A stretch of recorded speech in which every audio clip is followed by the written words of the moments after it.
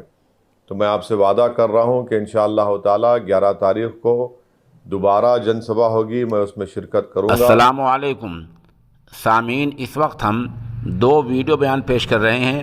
ایک بیان مولانا محمد سلمان ندوی صاحب کا ہے جو انہوں نے اویسی صاحب کے حق میں دیا ہے، دوسرا بیان خود اویسی صاحب کا ہے۔ آپ دونوں بیان ملاحظہ کریں اور اپنی رائے بھی دیں۔ اِنَّا فَتَحْنَا لَكَ فَتْحًا مُبِينًا۔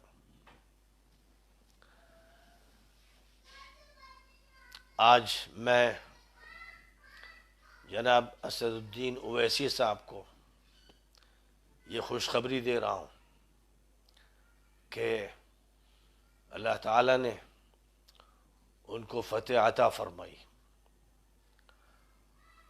ان کے لیے فتح کا انتظام ہو گیا ہے۔ وہ شکست کے دور سے باہر نکل چکے ہیں۔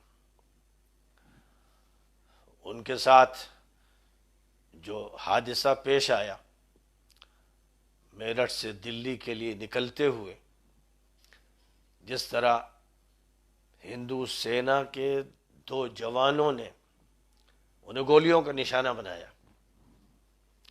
یہ ایک سمبلک عمل تھا اور سمبلک فتح کا اعلان تھا۔ بہت سے واقعات چھوٹے ہوتے ہیں اور بہت سے واقعات بہت بڑے شمار ہوتے ہیں، بہت سے واقعات تاریخی ہوتے ہیں اور تاریخ ساز بن جاتے ہیں۔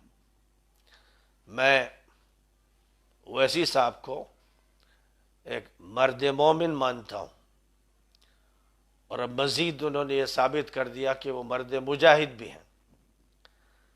مجھے مشن سے دلچسپی ہے، اویسی ہوں یا ان کی جگہ کوئی اور مسلم قائد ہو جس میں جرأت ہو، جس میں ہمت ہو، جس میں حوصلہ ہو، جس میں مقابلے کی طاقت ہو، جس میں اپنے موقف پر اصرار ہو، تو وہ قابل قبول ہے۔